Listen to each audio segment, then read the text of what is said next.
বৃষ্টিতে এবার মেট্রো লাইনে জমেছে জল, আর যার কারণে ব্যস্ত রুটে এবার মেট্রো পরিষেবা বন্ধ হয়ে পড়েছে। কিভাবে তবে জল জমেছে? ঘটনাস্থলে ইতিমধ্যে মেট্রো ইঞ্জিনিয়াররা, তবে পরিষেবা ব্যাহত হওয়ায় ক্ষুব্ধ রীতিমতো যাত্রীরা। জানবো বিস্তারিত, আমাদের সঙ্গে যুক্ত হয়েছে প্রতিনিধি শেখ মনিরুল। মনিরুল, কি জানতে পারছো? দেখো, কলকাতা মেট্রোতে মেট্রোর যে টানেল, সেই টানেলের ভিতর জল প্রবেশ করে ফের যাত্রী পরিষেবা বিঘ্নিত হয়েছে।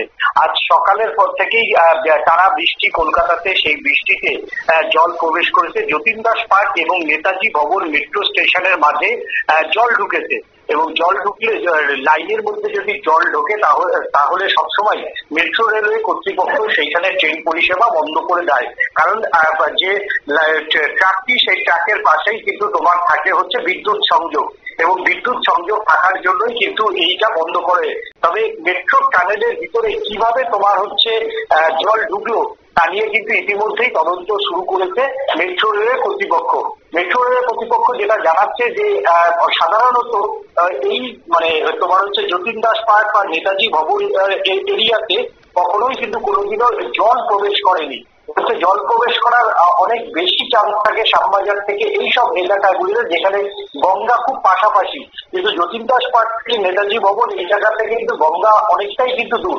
সেই জায়গাতে এই যে দুই স্টেশনের মধ্যবর্তী জায়গায় কিভাবে জল প্রবেশ করলো সেটা নিয়ে কিন্তু চিন্তায় রয়েছে মেট্রো রেলওয়ে কর্তৃপক্ষ।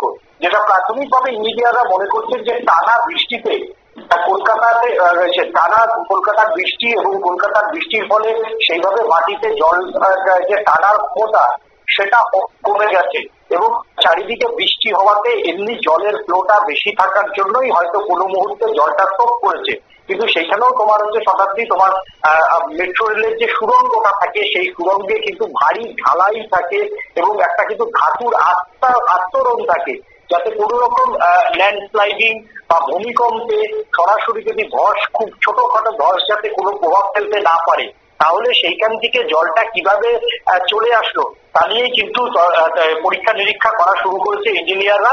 এবং যেহেতু ব্যস্ততম শহরে কলকাতার মেট্রো একটা লাইফ লাইন, আর লাইফ লাইন বন্ধ হওয়ার জন্য স্বাভাবিকভাবেই কলকাতার নাগরিকদের একটা সমস্যায় তৈরি হয়েছে।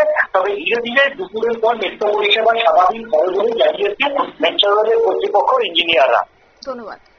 অর্থাৎ এক্ষেত্রে মেট্রো স্টেশনের মধ্যেও আচমকাই জল জমে গেছে, তার কারণে চূড়ান্ত ভোগান্তির শিকার হতে হচ্ছে নিত্য যাত্রীদের। ব্যস্ত রুটে আচমকাই জল জমে যাওয়া, জলের উৎস কি, কিভাবে বা জল জমলো, কোথায় কতটা জল জমে রয়েছে, তার সবকিছু বিষয় নিয়ে এবার ইঞ্জিনিয়াররা সেখানে নেমেছে এবং ইতিমধ্যে মেট্রো কর্তৃপক্ষের পক্ষ থেকে ইঞ্জিনিয়ারদের নির্দেশ দেওয়া হয়েছে।